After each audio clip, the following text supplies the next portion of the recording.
ICC champions ಟ್ರೋಫಿಯಲ್ಲಿ ಈಗಾಗಲೇ 2 ಪಂದ್ಯಗಳನ್ನ ಗೆದ್ದಿರುವಂತ ಭಾರತ ಸೆಮಿಫೈನಲ್ಗೆ ಲಗ್ಗೆ ಇಟ್ಟಿದೆ. ಹಾಗೆ ಎ ಗುಂಪಿನಲ್ಲೇ ಇರುವಂತ ನ್ಯೂಜಿಲೆಂಡ್ ಕೂಡ ಟೇಬಲ್ ಟಾಪರ್ ಆಗಿ ನಾಕ್ಔಟ್ ಮ್ಯಾಚ್ಗೆ ಸೆಲೆಕ್ಟ್ ಆಗಿದೆ.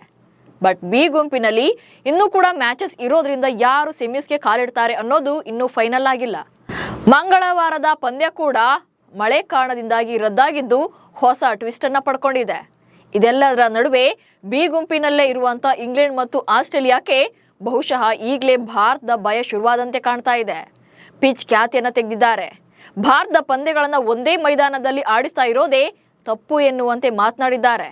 ಹಾಗಾದ್ರೆ ಆಸೀಸ್ ಮತ್ತು ಇಂಗ್ಲೆಂಡ್ ಆಟಗಾರರ ಕಿರಿಕೇನು? ದುಬೈ ಪಿಚ್ ಭಾರತಕ್ಕೆ ಪ್ಲಸ್ ಆಗಿದ್ಯಾ? ಕಾಂಗರೂ ಪಡೆಗೆ ಸೋಲುವ ಭಯ ಶುರುವಾಯ್ತಾ? ಈ ಬಗ್ಗೆ ಕಂಪ್ಲೀಟ್ ಮಾಹಿತಿಯನ್ನ ಕೊಡ್ತೇನೆ. ನಾನು ಶಾಂತ. ನೀವು ಸುದ್ದಿಯಾನದ ಸಬ್ಸ್ಕ್ರೈಬರ್ ಆಗೋದಕ್ಕೆ ಮರಿಬೇಡಿ. 2025ರ ಐಸಿಸಿ ಚಾಂಪಿಯನ್ಸ್ ಟ್ರೋಫಿ ಟೂರ್ನಿಯ ಆತಿಥ್ಯ ಪಾಕಿಸ್ತಾನಕ್ಕೆ ಸಿಕ್ಕಾಗಲೇ ಭಾರತ ಸರ್ಕಾರ ಟೀಂ ಇಂಡಿಯಾವನ್ನ ಪಂದ್ಯಗಳಿಗಾಗಿ ಪಾಕಿಸ್ತಾನಕ್ಕೆ ಕಳಿಸಲ್ಲ, ಭದ್ರತೆಯ ಕಾರಣದಿಂದ ಬೇರೆ ಸ್ಥಳದಲ್ಲಿ ನಮ್ಮ ಪಂದ್ಯಗಳನ್ನು ನಿಗದಿ ಮಾಡಬೇಕು, ಇಲ್ಲದೇ ಇದ್ರೆ ಟೂರ್ನಿಯಿಂದಲೇ ಹೊರಗುಳಿಯೋದಾಗಿ ತಾಕೀತು ಮಾಡಿತ್ತು. ಕ್ರಿಕೆಟ್ ಲೋಕದ ದೊಡ್ಡಣ್ಣನಾಗಿರುವಂತಹ ಭಾರತವನ್ನ ಬಿಟ್ಟು ಐಸಿಸಿ ಟೂರ್ನಿ ಆಡಿಸೋದು ದೊಡ್ಡ ಲಾಸ್ ಅನ್ನೋದು ಐಸಿಸಿಗೂ ಕೂಡ ಗೊತ್ತಿತ್ತು. ಸೊ ಕೊನೆಗೆ ಭಾರತದ ಎಲ್ಲಾ ಪಂದ್ಯಗಳನ್ನ ದುಬೈನ ಅಂತಾರಾಷ್ಟ್ರೀಯ ಸ್ಟೇಡಿಯಂನಲ್ಲಿ ಫಿಕ್ಸ್ ಮಾಡಲಾಯಿತು. ಅದರಂತೆ ಈಗಾಗಲೇ ಭಾರತದ 2 ಪಂದ್ಯಗಳು ನಡೆದಿದ್ದು 2 ಪಂದ್ಯಗಳನ್ನು ಕೂಡ ಗೆದ್ದುಕೊಂಡಿದೆ, ಸೆಮೀಸ್ಗೆ ಕಾಲಿಟ್ಟಿದೆ. ಇತ್ತ ಎ ಗುಂಪಿನಲ್ಲಿರುವಂತಹ ನ್ಯೂಜಿಲೆಂಡ್ ಪಡೆ ಕೂಡ ನಾಕ್ಔಟ್ ಹಂತವನ್ನ ತಲುಪಿದೆ. ಬಟ್ ಭಾರತ ಗೆಲುವಿಗೆ ಮಾತ್ರ ಆಸ್ಟ್ರೇಲಿಯಾ ಆಟಗಾರ ಪ್ಯಾಟ್ ಕಮಿನ್ಸ್ ಕಿರಿಕ್ ತೆಗೆದಿದ್ದಾರೆ. ಹಾಗೆ ಇಂಗ್ಲೆಂಡ್ನ ಮಾಜಿ ಕ್ರಿಕೆಟರ್ ಮೈಕೆಲ್ ಅಥರ್ಟನ್ ಕೂಡ ಇಟ್ಸ್ ನಾಟ್ ಫೇರ್ ಅಂತ ಕಿಡಿಕಾರಿದ್ದಾರೆ. ಒಂದೇ ಮೈದಾನದಲ್ಲಿ ಪಂದ್ಯ ಆಡ್ತಿರೋದೇ ಭಾರತಕ್ಕೆ ಪ್ಲಸ್ ಎಂದ ಕಮಿನ್ಸ್. ಆಸ್ಟ್ರೇಲಿಯಾದ ಸ್ಟಾರ್ ಆಟಗಾರ ಪ್ಯಾಟ್ ಕಮಿನ್ಸ್ ಈ ಬಾರಿಯ ಚಾಂಪಿಯನ್ಸ್ ಟ್ರೋಫಿಯಲ್ಲಿ ಆಡ್ತಾ ಇಲ್ಲ. ಇಂಜುರಿ ಕಾರಣದಿಂದಾಗಿ ಟೂರ್ನಿಯಿಂದಲೇ ಹೊರಗಿದ್ದಾರೆ. ಸ್ಟೀವ್ ಸ್ಮಿತ್ ಆಸ್ಟ್ರೇಲಿಯಾ ತಂಡವನ್ನ ಲೀಡ್ ಮಾಡ್ತಿದ್ದಾರೆ. ಆದ್ರೀಗ ಭಾರತದ ಪಂದ್ಯಗಳ ಬಗ್ಗೆ ಕಮಿನ್ಸ್ ಮಾತನಾಡಿದ್ದಾರೆ. ಟೀಂ ಇಂಡಿಯಾ ಒಂದೇ ಮೈದಾನದಲ್ಲಿ ಪಂದ್ಯಗಳನ್ನು ಆಡ್ತಾ ಇದೆ, ಆದ್ರೆ ಉಳಿದ ತಂಡಗಳನ್ನ ಒಟ್ಟು 3 ಮೈದಾನಗಳಲ್ಲಿ ಆಡಿಸಲಾಗ್ತಾ ಇದೆ. ಇಲ್ಲಿ ಭಾರತ ತಂಡವು ಒಂದೇ ಸ್ಥಳದಲ್ಲಿ ಆಡ್ತಾ ಇರೋದ್ರಿಂದ ಅವರಿಗೆ ಹೆಚ್ಚಿನ ಅಡ್ವಾಂಟೇಜಸ್ ಸಿಗುತ್ತೆ ಎಂದಿದ್ದಾರೆ. ಅಲ್ಲದೆ ಭಾರತ ಮೊದಲೇ ಬಲಿಷ್ಠ ತಂಡ, ಇದೀಗ ಅವರು ದುಬೈ ಮೈದಾನದಲ್ಲಿ ಮಾತ್ರ ಆಡ್ತಾ ಇರೋದ್ರಿಂದ ಹೆಚ್ಚಿನ ಪ್ರಯೋಜನಗಳನ್ನ ಪಡಿತಾ ಇದ್ದಾರೆ. ಒಂದು ತಂಡಕ್ಕೆ ಮಾತ್ರ ಒಂದೇ ಸ್ಟೇಡಿಯಂನಲ್ಲಿ ಆಡೋಕೆ ಅನುಕೂಲ ಮಾಡಿಕೊಡ್ತಾ ಇರೋದು ನಿಜಕ್ಕೂ ಕೂಡ ಸರಿ ಅನಿಸ್ತಾ ಇಲ್ಲ ಎಂದಿದ್ದಾರೆ.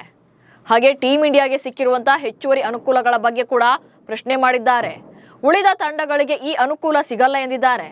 ಅಸಲಿಗೆ ಚಾಂಪಿಯನ್ಸ್ ಟ್ರೋಫಿಯಲ್ಲಿ ಕಣಕ್ಕಿಳಿದಿರುವಂತಹ 8 ತಂಡಗಳಲ್ಲಿ 7 ಟೀಮ್ಗಳು ರಾವಲ್ಪಿಂಡಿ, ಕರಾಚಿ, ಲಾಹೋರ್ ಹಾಗೆ ದುಬೈನಲ್ಲಿ ಪಂದ್ಯಗಳನ್ನು ಆಡ್ತಾ ಇವೆ.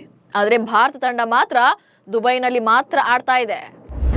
ಭಾರತಕ್ಕೆ ಪಿಚ್ ಮೇಲೆ ಕೇಂದ್ರೀಕರಿಸಲು ಪ್ಲಸ್ ಎಂದ ಮೈಕೆಲ್. ಇನ್ನು ಕಮಿನ್ಸ್ ಮಾತ್ರವಲ್ಲದೆ ಇಂಗ್ಲೆಂಡ್ ತಂಡದ ಮಾಜಿ ಆಟಗಾರ ಮೈಕೆಲ್ ಅಥರ್ಟನ್ ಕೂಡ ಭಾರತ ಪಂದ್ಯಗಳ ಬಗ್ಗೆ ಮಾತನಾಡಿದ್ದಾರೆ. ಭಾರತ ಇಲ್ಲಿಯವರೆಗೂ ಕೂಡ ಟೂರ್ನಮೆಂಟ್ನಲ್ಲಿ ಅತ್ಯುತ್ತಮ ತಂಡವಾಗಿ ಕಾಣಿಸಿಕೊಳ್ತಾ ಇದೆ, ಹಾಗೆ ಗೆಲುವನ್ನು ಕೂಡ ಸಾಧಿಸಿದೆ. ದುಬೈನಲ್ಲಿ ಮಾತ್ರ ಆಡೋದ್ರಿಂದ ಹೆಚ್ಚಿನ ಪ್ರಯೋಜನ ಪಡಿತಾ ಇದ್ದಾರೆ. ಆದ್ರೆ ಇದನ್ನ ನಮ್ಮಿಂದಲೂ ಕೂಡ ನಿರಾಕರಿಸೋಕೆ ಸಾಧ್ಯವಿಲ್ಲ. ಒಂದೇ ಪಿಚ್ನಲ್ಲಿ ಆಡೋದ್ರಿಂದ ಆಟಗಾರರ ಸೆಲೆಕ್ಷನ್ ಬಗ್ಗೆ ಕೂಡ ಜಾಸ್ತಿ ಯೋಚನೆ ಇರೋದಿಲ್ಲ. ಹೀಗಾಗಿ ಭಾರತಕ್ಕೆ ಸೆಮಿಫೈನಲ್ನಲ್ಲೂ ಕೂಡ ಪ್ಲಸ್ ಆಗುತ್ತೆ. ಇಲ್ಲಿವರೆಗೂ ಭಾರತ 2 ಮ್ಯಾಚ್ಗಳನ್ನು ಆಡಿದೆ, 2ರಲ್ಲೂ ಕೂಡ ಚೇಸಿಂಗ್ ಮಾಡಿದ್ದು ಆರಾಮದಾಯಕ ಗೆಲುವುಗಳನ್ನು ದಾಖಲು ಮಾಡಿದೆ. ಆದ್ರೆ ಭಾರತ ಜೊತೆ ಸೆಮಿಫೈನಲ್ಗಾಗಿ ದುಬೈಗೆ ಹೋಗುವ ಯಾವುದೇ ತಂಡಕ್ಕೆ ಅಲ್ಲಿನ ಪಿಚ್ ಬಗ್ಗೆ ಜಡ್ಜ್ ಮಾಡೋಕೆ ಕಷ್ಟ ಸಾಧ್ಯ. ಸೊ ಟೀಮ್ ಫೈನಲ್ ಮಾಡೋಕೆ ಟೈಮ್ ಕೂಡ ಜಾಸ್ತಿ ಇಲ್ಲದೆ ಇರೋದ್ರಿಂದ ಅದು ಭಾರತಕ್ಕೆ ಉಪಯೋಗವಾಗುತ್ತೆ ಎಂದಿದ್ದಾರೆ. ಬಿ ಗ್ರೂಪ್ ನಲ್ಲಿ ಫೈನಲ್ ಆಗದ ಸೆಮಿಫೈನಲ್ ತಂಡಗಳು. ಅಷ್ಟಕ್ಕೂ ಇಲ್ಲಿ ಆಸ್ಟ್ರೇಲಿಯಾ ಮತ್ತು ಇಂಗ್ಲೆಂಡ್ ತಂಡಗಳಿಗೆ ಭಯ ಶುರುವಾಗೋಕೆ ಕಾರಣ ಕೂಡ ಇದೆ. ಬಿ ಟೀಮ್ ನಲ್ಲಿರುವಂತಹ ತಂಡಗಳ ಪೈಕಿ ಸೆಮಿಸ್ ಲೆಕ್ಕಾಚಾರ ಇನ್ನೂ ಕೂಡ ಡಿಸೈಡ್ ಆಗಿಲ್ಲ. ಮಳೆಯ ಕಾರಣದಿಂದಾಗಿ ಸೌತ್ ಆಫ್ರಿಕಾ ಮತ್ತು ಆಸ್ಟ್ರೇಲಿಯಾ ನಡುವಿನ ಮಂಗಳವಾರದ ಪಂದ್ಯ ಕ್ಯಾನ್ಸಲ್ ಆಗಿದೆ. ತಲಾ 1 ಅಂಕಗಳನ್ನು ನೀಡಲಾಗಿದೆ. ಸೌತ್ ಆಫ್ರಿಕಾ 3 ಅಂಕಗಳೊಂದಿಗೆ ನೆಟ್ ರನ್ ರೇಟ್ ಜಾಸ್ತಿ ಇರೋದ್ರಿಂದ ಫಸ್ಟ್ ಪ್ಲೇಸ್ ನಲ್ಲಿದೆ. ಇನ್ನು ಆಸ್ಟ್ರೇಲಿಯಾ ಕೂಡ 3 ಅಂಕಗಳನ್ನು ಪಡೆದಿದ್ದು ನೆಟ್ ರನ್ ರೇಟ್ ಸ್ವಲ್ಪ ಕಡಿಮೆ ಇರೋದ್ರಿಂದ ಸೆಕೆಂಡ್ ಪ್ಲೇಸ್ ನಲ್ಲಿದೆ. ಇದೇ ಈಗ ಆಸೀಸ್ಗೆ ನುಂಗಲಾರದ ತುತ್ತಾಗಿದೆ. ಯಾಕಂದ್ರೆ ಇಂಗ್ಲೆಂಡ್ ಮತ್ತು ಅಫ್ಘಾನಿಸ್ತಾನ ತಂಡಗಳು ತಲಾ 1 ಮ್ಯಾಚ್ಗಳನ್ನ ಸೋತಿವೆ. ಇಂಗ್ಲೆಂಡ್ 3ನೇ ಸ್ಥಾನದಲ್ಲಿದ್ರೆ ಅಫ್ಘಾನಿಸ್ತಾನ 4ನೇ ಪ್ಲೇಸ್ ನಲ್ಲಿದೆ. ಒಂದ್ ವೇಳೆ ಆಸ್ಟ್ರೇಲಿಯಾ 3ನೇ ಮ್ಯಾಚ್ ನಲ್ಲಿ ಸೋತು ಇಂಗ್ಲೆಂಡ್ ಮತ್ತು ಅಫ್ಘಾನಿಸ್ತಾನ ತಂಡಗಳು ಮುಂದಿನ ಮ್ಯಾಚ್ಗಳಲ್ಲಿ ಗೆದ್ರೆ ಆಸೀಸ್ ಸೆಮೀಸ್ಗೆ ಹೋಗೋದು ಕಷ್ಟ ಆಗ್ಬೋದು. ಸೊ ಇದೇ ಕಾರಣಕ್ಕೆ ಟೀಂ ಇಂಡಿಯಾ ವಿರುದ್ಧ ಪಿಚ್ ತಗಾದೆಯನ್ನ ತೆಗೆದಿದ್ದಾರೆ. ಟೀಮ್ ಸೆಲೆಕ್ಷನ್ ನಲ್ಲೂ ಭಾರತಕ್ಕೆ ಪ್ಲಸ್ ಆಯ್ತಾ? ಇನ್ನು ದುಬೈ ಒಂದೇ ಪಿಚ್ ನಲ್ಲಿ ಭಾರತ ತನ್ನೆಲ್ಲಾ ಪಂದ್ಯಗಳನ್ನ ಆಡೋದ್ರಿಂದ ಟೀಮ್ ಇಂಡಿಯಾದ ಸೆಲೆಕ್ಷನ್ ಕೂಡ ಪ್ಲಸ್ ಆಗಿದೆ. ಯಾಕಂದ್ರೆ ಎಲ್ಲಾ ತಂಡಗಳು ಪಂದ್ಯದಿಂದ ಪಂದ್ಯಕ್ಕೆ ಸ್ಟೇಡಿಯಂ ಅನ್ನ ಚೇಂಜ್ ಮಾಡ್ತಾ ಇವೆ. ಹಾಗೆ ಭಾರತದ ವಿರುದ್ಧದ ಪಂದ್ಯಗಳಿಗಾಗಿ ದುಬೈಗೆ ಹೋಗಿ ವಾಪಸ್ ಪಾಕಿಸ್ತಾನಕ್ಕೆ ಹೋಗಬೇಕು. ಆದ್ರೆ ಭಾರತ ಎಲ್ಲಾ ಪಂದ್ಯಗಳನ್ನ ಒಂದೇ ಸ್ಟೇಡಿಯಂನಲ್ಲಿ ಆಡ್ತಾ ಇದೆ. ಸೊ ಭಾರತಕ್ಕೆ ತವರಿನಲ್ಲೇ ಪಂದ್ಯಗಳನ್ನ ಆಡಿದಂತಿದೆ. ಅದೆಲ್ಲಕ್ಕಿಂತ ಹೆಚ್ಚಾಗಿ ದುಬೈ ಪಿಚ್ ಬಗ್ಗೆ ಗೊತ್ತಿರುವಂತ team India management team selection ವೇಳೆ ಕೂಡ ಬುದ್ಧಿವಂತಿಕೆಯನ್ನು ತೋರಿದೆ. 5 ಸ್ಪಿನ್ನರ್ಗಳೊಂದಿಗೆ ಟೀಮ್ ಅನ್ನ ಫೈನಲ್ ಮಾಡಿತ್ತು. ಬಟ್ ಬೇರೆ ತಂಡಗಳಿಗೆ ಈ ರೀತಿ ಮಾಡೋಕೆ ಸಾಧ್ಯವಾಗಲ್ಲ.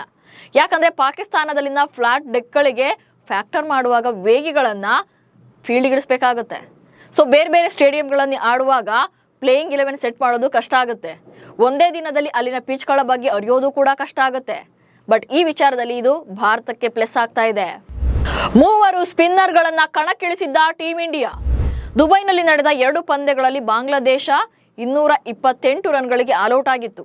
ಪಾಕಿಸ್ತಾನ 241 ರನ್ಗಳಿಗೆ ಆಲ್ಔಟ್ ಆಗಿತ್ತು. ಈ 2 ತಂಡಗಳು ಮೊದಲು ಭಾರತದ ವಿರುದ್ಧ ಬ್ಯಾಟಿಂಗ್ ಅನ್ನು ಆಯ್ಕೆ ಮಾಡಿಕೊಂಡಿದ್ವು. ಮಧ್ಯಾಹ್ನದ ವೇಳೆ ಸ್ವಲ್ಪ ಹಾಟ್ ವೆದರ್ ಇರೋದ್ರಿಂದ ಭಾರತದ 3 ಸ್ಪಿನ್ನರ್ಗಳಾದಂಥ ಅಕ್ಷರ್ ಪಟೇಲ್, ರವೀಂದ್ರ ಜಡೇಜಾ ಹಾಗೆ ಕುಲ್ದೀಪ್ ಯಾದವ್ ಅವರನ್ನ ಕಣಕ್ಕಿಳಿಸಿದ್ರು. ಚೆಂಡನ್ನ ಹಿಡಿತಕ್ಕೆ ತೆಗೆದುಕೊಂಡಂತ ಈ ಬೌಲರ್ಗಳು ಸ್ವಿಂಗ್ ಬೌಲ್ ಮಾಡ್ತಾ ಇದ್ರು. ಹೀಗಾಗಿ ಮಿಡಲ್ ಓವರ್ಗಳಲ್ಲಿ ಹೆಚ್ಚಿನ ತಂಡಗಳಿಗೆ ಸ್ಪಿನ್ನರ್ಗಳ ವಿರುದ್ಧ ಬ್ಯಾಟ್ ಬೀಸೋದು ಕಷ್ಟವಾಗಿದೆ. ಇಂಗ್ಲೆಂಡ್, ಆಸ್ಟ್ರೇಲಿಯಾ ಮತ್ತು ದಕ್ಷಿಣ ಆಫ್ರಿಕಾದಂತಹ ತಂಡಗಳು ಕೂಡ ಬೇರೆ ಬೇರೆ ಮೈದಾನಗಳ ಕಾರಣದಿಂದ ಸ್ಪಿನ್ನರ್ ಜೊತೆ ಎಕ್ಸ್ ಫ್ಯಾಕ್ಟರ್ ವೇಗಿಗಳಿಗೂ ಕೂಡ ಇಂಪಾರ್ಟೆನ್ಸ್ ಅನ್ನ ಕೊಟ್ಟಿವೆ. ನ್ಯೂಜಿಲೆಂಡ್ ವಿರುದ್ಧದ ಪಂದ್ಯಕ್ಕೆ ಶಮಿಗೆ ವಿಶ್ರಾಂತಿ. ಇನ್ನು ಭಾನುವಾರ ನಡೆಯಲಿರುವಂತಹ ಅಂತಿಮ ಲೀಗ್ ಹಂತದ ಪಂದ್ಯದಲ್ಲಿ ಭಾರತ ಮತ್ತು ನ್ಯೂಜಿಲೆಂಡ್ ತಂಡಗಳು ಮುಖಾಮುಖಿಯಾಗಲಿವೆ. ಕಿವೀಸ್ ತಂಡವು ಎಡಗೈ ಬ್ಯಾಟ್ಸ್ಮನ್ಗಳನ್ನ ಹೊಂದಿರೋದ್ರಿಂದ ಭಾರತ ತಮ್ಮ 3 ಎಡಗೈ ಸ್ಪಿನ್ನರ್ಗಳನ್ನ ಕಣಕ್ಕಿಳಿಸೋ ಸಾಧ್ಯತೆ ಕಡಿಮೆ ಇದೆ. ಸೊ ವಾಷಿಂಗ್ಟನ್ ಸುಂದರ್ ಅಥವಾ ವರುಣ್ ಚಕ್ರವರ್ತಿಯನ್ನ ಈ ಪಂದ್ಯಕ್ಕೆ ಕಣಕ್ಕಿಳಿಸಬಹುದು. ಇನ್ನು ಇದೆಲ್ಲದರ ನಡುವೆ ಟೀಮ್ ಇಂಡಿಯಾ ಮೊಹಮ್ಮದ್ ಶಮಿ ಅವರಿಗೆ ವಿಶ್ರಾಂತಿ ನೀಡಬೇಕು. ಅವರು ಪಾಕಿಸ್ತಾನ ವಿರುದ್ಧ ಆತ್ಮವಿಶ್ವಾಸವನ್ನ ಗಳಿಸಿದ್ದಾರೆ. ಟೀಮ್ ಇಂಡಿಯಾ ಬಲಿಷ್ಠ ಬ್ಯಾಟಿಂಗ್ ಲೈನ್ ಅಪ್ ಹೊಂದಿರುವಾಗ ಬೇರೆಯವರನ್ನ ಕರೆತರೋ ಅಪಾಯವನ್ನ ಎದುರಿಸಬಹುದು. ದುಬೈಗೆ ಮತ್ತೊಬ್ಬ ಸ್ಪಿನ್ನರ್ ಅನ್ನ ತನ್ನಿ ಅಂತ ಇಂಗ್ಲೆಂಡ್ ತಂಡದ ಮಾಜಿ ವೇಗಿ ಡ್ಯಾರನ್ ಗೌಗ್ ಸಲಹೆಯನ್ನು ಕೊಟ್ಟಿದ್ದಾರೆ. ಶಮಿ ಬದಲಿಗೆ ಹೆಚ್ಚುವರಿ ಸ್ಪಿನ್ನರ್ ಆಗಿ ವರುಣ್ ಚಕ್ರವರ್ತಿ ಅಥವಾ ವಾಷಿಂಗ್ಟನ್ ಸುಂದರ್ಗೆ ಅವಕಾಶ ಕೊಡಬೇಕು ಎಂದು ಸ್ಪಷ್ಟವಾಗಿ ಹೇಳಿಕೆಯನ್ನು ಕೊಟ್ಟಿದ್ದಾರೆ. ಆದ್ರೆ ಟೀಮ್ ಇಂಡಿಯಾ ಕನಿಷ್ಠ 2 ಪ್ರಮುಖ ವೇಗದ ಬೌಲರ್ಗಳೊಂದಿಗೆ ನ್ಯೂಜಿಲೆಂಡ್ ವಿರುದ್ಧ ಆಡಬೇಕಿದೆ. ಆದ್ರಿಂದ ಶಮಿ ಹೊರ ನಡೆದ್ರೆ ತಂಡದಲ್ಲಿ ಏಕೈಕ ವೇಗದ ಬೌಲರ್ ಉಳಿಯಲಿದ್ದಾರೆ. ಇಂಥ ಪರಿಸ್ಥಿತಿಯಲ್ಲಿ ಹರ್ಷದೀಪ್ ಸಿಂಗ್ ಕೂಡ ಆಡುವಂತ ಸಾಧ್ಯತೆ ಹೆಚ್ಚಿದೆ. ಒಟ್ನಲ್ಲಿ ಬುಧವಾರ ಲಾಹೋರ್ನಲ್ಲಿ ಇಂಗ್ಲೆಂಡ್ ಮತ್ತು ಅಫ್ಘಾನಿಸ್ತಾನ ನಡುವಿನ ಪಂದ್ಯ ನಾಕ್ಔಟ್ ಲೆಕ್ಕಾಚಾರಗಳನ್ನು ನಿರ್ಧಾರ ಮಾಡುತ್ತೆ. ಇನ್ನು ಶುಕ್ರವಾರ ಆಸ್ಟ್ರೇಲಿಯಾ ವರ್ಸಸ್ ಅಫ್ಘಾನಿಸ್ತಾನ ಮತ್ತು ಶನಿವಾರ ದಕ್ಷಿಣ ಆಫ್ರಿಕಾ ವರ್ಸಸ್ ಇಂಗ್ಲೆಂಡ್ ತಂಡಗಳು ಸೆಣಸಾಟ ನಡೆಸಲಿವೆ. ಈ 2 ಪಂದ್ಯಗಳಲ್ಲಿ ಒಂದು ತಂಡ ಅಂತೂ ಕ್ವಾರ್ಟರ್ ಫೈನಲ್ಗೆ ಏರೋದು ಕನ್ಫರ್ಮ್ ಆಗಿದೆ. ಶನಿವಾರದ ಪಂದ್ಯ ಮುಗಿಯುವವರೆಗೂ ಕೂಡ ಬಿ ಗ್ರೂಪ್ನ ನಾಕ್ಔಟ್ನ ಕ್ಲೈಮ್ಯಾಕ್ಸ್ ಪಿಕ್ಚರ್ ಸಿಗೋದಿಲ್ಲ. ಮಾರ್ಚ್ 4ರಂದು ಮೊದಲ ಸೆಮೀಸ್ ಮ್ಯಾಚ್ ನಡೆದ್ರೆ ಮಾರ್ಚ್ 5ರಂದು ಲಾಹೋರ್ನಲ್ಲಿ 2ನೇ ಸೆಮೀಸ್ ಫೈಟ್ ಇರಲಿದೆ. ಮಾರ್ಚ್ 9ಕ್ಕೆ ಫೈನಲ್ ಪಂದ್ಯ ನಡೆಯಲಿದೆ. ಸೊ ನಿಮಗೂ ಕೂಡ ದುಬೈನಲ್ಲೇ ಭಾರತ ಪಂದ್ಯಗಳನ್ನು ಆಡ್ತಾ ಇರೋದು ಪ್ಲಸ್ ಆಗಿದೆಯಾ ಅನ್ನೋದನ್ನ ಕಮೆಂಟ್ಸ್ ಮೂಲಕ ತಿಳಿಸಿ. ಹಾಗೆ ಸುದ್ದಿಯಾನವನ್ನು ಫಾಲೋ ಮಾಡಿ. ನಮಸ್ಕಾರ.